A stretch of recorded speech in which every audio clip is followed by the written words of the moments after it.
Hello everyone, আসসালামু আলাইকুম। সবাই কেমন আছেন? আজকে সৌদি আরবে তাপমাত্রার সেলসিয়াস মাত্র 28। ঠান্ডা পরিবেশ, ওয়েদারটা আজকে ভালো। রাত্রে এখন বাজে রাত 8টা, তাই একটু ভাবলাম যে সাইকেলটা নিয়ে একটু বাইর হই। তো এরই ফাঁকি আপনাদের সাথে কিছুটা ভিডিও শেয়ার করতেছি। সবাই কেমন আছেন?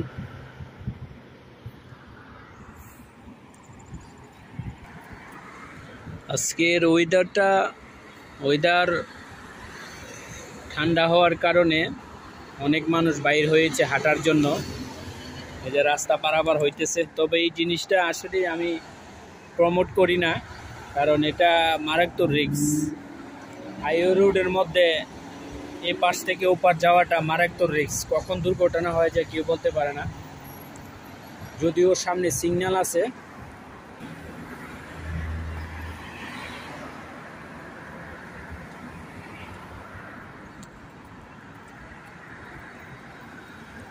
এটা মোটেও ঠিক নয়, কারণ এটা হলো হাইওয়ে রোড, যে কোনো মুহূর্তে দুর্ঘটনা হতে পারে। একটা ভুলের জন্য সারা জীবনের কান্না। তাই বলবো, যারা আমরা সৌদি আরবে বাস করি বা প্রবাসে আছি, বলো কেউ কোনো দিন হাইওয়ে রোড পারাপার হবেন না এবং খুব সতর্ক সহকারে ওভারব্রিজ ব্যবহার করবেন। কারণ এই দেশের গাড়ি যারা ড্রাইভ করে, ন্যূনতম আপনার স্পিড নাই, যে একটা গাড়ির স্পিডটা মাত্র তারা যখন স্টার্টিংয়ে স্টার্ট করার সময় তারা 130, 140, 150 নিচে কোনো তারা ড্রাইভ করে না। তাহলে বুঝেন যে গাড়ির স্পিডটা কতটুক। তারপরেও এটা হাইওয়ে রোড, এই জিনিসগুলো আসলে আমার কাছে মোটেও ভালো লাগে না। যারা এই ওভারব্রিজ ব্যবহার না করে সরাসরি হাইওয়ে রোড দিয়ে পারাপার হয়, তো নিজের ভুলের জন্য অ্যাক্সিডেন্ট করলে তারপরে দেখা গেছে কি ফেসবুক সোশ্যাল মিডিয়াতে বলে যে সৌদি আরবে হাইওয়ে রোড পার হইতে গিয়ে সেরা গাড়ির তলে পরে জীবনটা চলে গেল। আসলে ভুলটা কার? ভুলটা তো অ্যাক্সিডেন্ট যে হয়েছে তারই ভুলটা। তার ভুলের জন্য তার অন্য কেউ দায়ভার নিবে না। যাই হোক, আমরা যারা প্রবাসে আছি বা বাহিরের কান্ট্রিতে থাকি, আমরা সতর্ক হয়ে চলাফেরা করাটাই আসলে উত্তম মনে করি। যেহেতু এই দেশের মধ্যে স্পিড খুব গতিতে চলে গাড়ি, তাই আমরা সতর্কভাবে চলাফেরা করি সবাই। যাই হোক, তো আজকের আবহাওয়াটা খুব সুন্দর এবং নিরিবিলি একটা পরিবেশ। আবহাওয়া ঠান্ডা, খুব সুন্দর। আমার কাছে ভালো লেগেছে, তাই আজকে সাইকেলটা নিয়ে বাইর হইলাম রাত্রেবেলা। সাইকেলও চালাইতেছি আর আপনাদের সামনে কিছুটা কথা বলতেছি বা আপনাদের ঘুরিয়ে ফিরিয়ে একই জায়গা দেখাচ্ছি। রোডঘাট আমি যেখানে থাকি সেখানেই। তো দেশ বিদেশ যারা আছেন, দেশের আমার সাবস্ক্রাইবার যারা আছেন, আমার ভিডিওগুলো যারা দেখেন, তারা হয়তো বাস্তবে দেশের পরিস্থিতিটা অনুভব করতে পারতেছেন। বাংলাদেশের পরিস্থিতি বর্তমানে ভালো নেই, আমার থেকে ভালো আপনারা অভিজ্ঞতা আছে এবং আপনারা জানেন যে বাংলাদেশের পরিস্থিতিটা কি অবস্থা।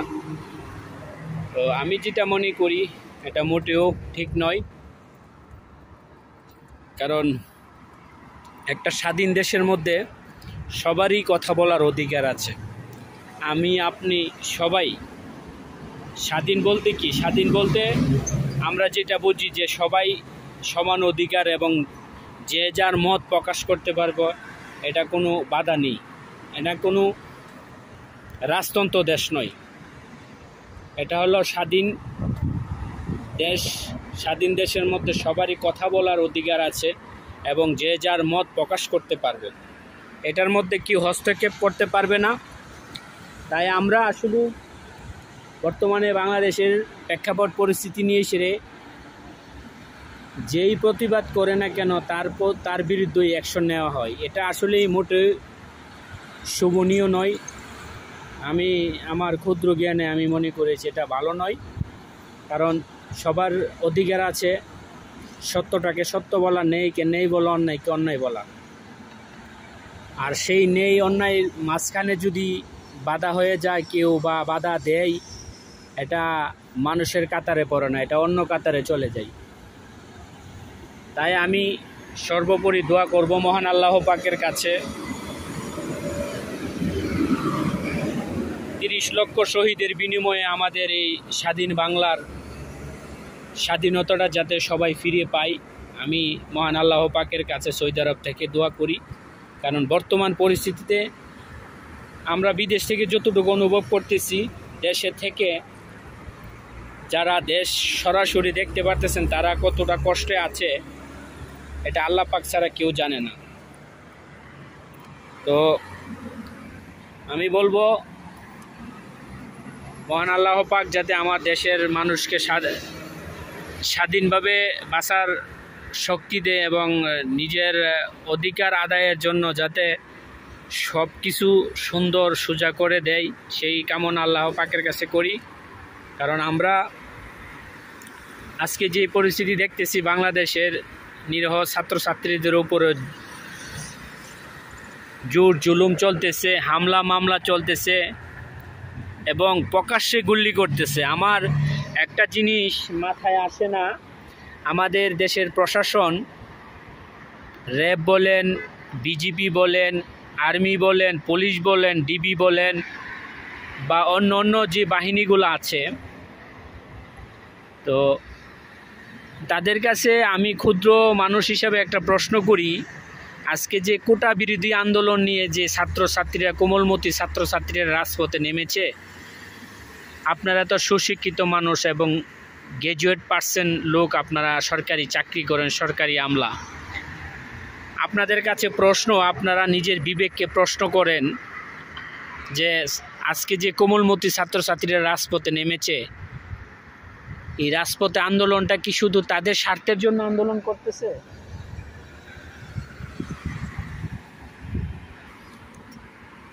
নাকি দেশের সবার ক্ষেত্রে, সবার সুবিধার ক্ষেত্রে আন্দোলনগুলো করতেছে?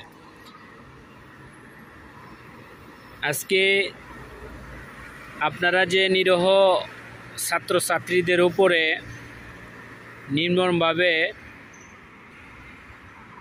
ছাত্রছাত্রীদেরকে গুলি করে মারতেছেন, পাখির মতো গুলি করতেছেন, আপনাদের বুকে কি একটুখানি মায়া দয়া নাই বা বুকগুলা কাঁপে না যে আজকে অন্য সন্তানের উপরে গুলি করে কাকে খুশি করতেছেন?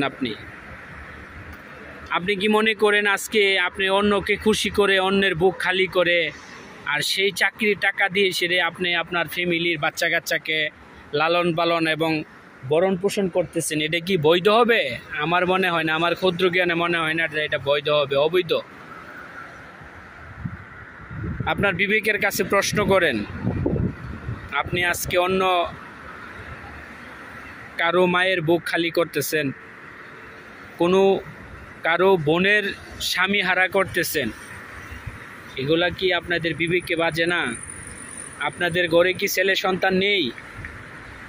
এই অভিশাপের জীবনটা কি আপনার ছেলে সন্তানের উপর আসবে না? আপনারা আসবে না? আজকে চাকরি করতেছেন, গায়ে জোর আছে, আপনি যখন রিটায়ার্ড হয়ে যাবেন তখন কিন্তু এগুলার বুক আপনি ভুগতে হবে, মনে রাখেন। অন্যায়ভাবে আজকে আপনি এই কোমলমতি ছাত্রছাত্রীদেরকে গুলি করে মেরে ফেলেছেন, তার জন্য কি আপনি সাজা ভুগতে হবে না মনে করছেন? হ্যাঁ, আপনাকে হয়তো বা কেউ বিচার করতে পারবে না, তবে একজন কিন্তু আছে, উনি কিন্তু দেখতেছে সব কিছু, আল্লাহ পাক এগুলার বিচার করবে, মনে রাখবেন। আজকে আপনি অন্যর মায়ের বুক খালি করে নিজের ছেলে সন্তানকে বেতনের টাকা দিয়ে ফ্যামিলি ভরণ পোষণ দিতেছেন, খাওয়ান দিতেছেন, আপনার ফ্যামিলি তো এরকম আল্লাহ পাক গজব নাজিল করবে এক সময়। যাই হোক, অনেক কিছু বলার ছিল, বলতে গেলে অনেক কিছু বলতে হয়, তারপরও ধৈর্যহারা হয়ে গেছি। ভিডিওর মাধ্যমে অনেক কিছু বলে ফেলেছি, জানি না কার মনে কি নিবেন। আমি ছোট মানুষ হয়ে আমার নিজের জায়গা থেকে আমি আমার ব্যক্তিগত মত প্রকাশ করলাম, কারণ আমি সহ্য করতে পারতেছি না। আজকে যে বর্তমান বাংলাদেশের পরিস্থিতি আপনাদের দেখার আর বাকি নেই। মহান আল্লাহ পাকের কাছে সর্বোপরি এইটুকু দোয়া করি যে আল্লাহ পাক যাতে দেশকে শান্তি করে এবং দেশের মানুষকে শান্তি করে, এবং কমলমতি ছাত্রছাত্রীরা যারা আন্দোলন করতেছে তাদের সুন্দর সুফল সুনির্দিষ্ট একটি সমাধান যাতে হয়, সেই কামনা করে আজকের মতো আপনাদের মাঝ থেকে আমি বিদায় নিলাম। সবাই ভালো থাকবেন, সুস্থ থাকবেন। আমার ভিডিওটা যদি ভালো লাগে কারো কাছে, আমার চ্যানেলটা একটু সাবস্ক্রাইব করবেন। আমি একজন ছোট ইউটিউবার, আপনাদের ভালোবাসা ও উৎসাহ পেলে হয়তোবা আমি সামনের দিকে এগিয়ে যেতে পারবো। বিশেষ কথা হলো আমি অন্য ইউটিউবারদের মতন আমি বড় কোনো কিছু আপনাদের সামনে প্রেজেন্টেশন করতে পারি না। আমি ছোট একজন কন্টেন্ট ক্রিয়েটর, আপনাদের ভালোবাসা পেলে হয়তো সামনের দিকে এগিয়ে যেতে পারবো।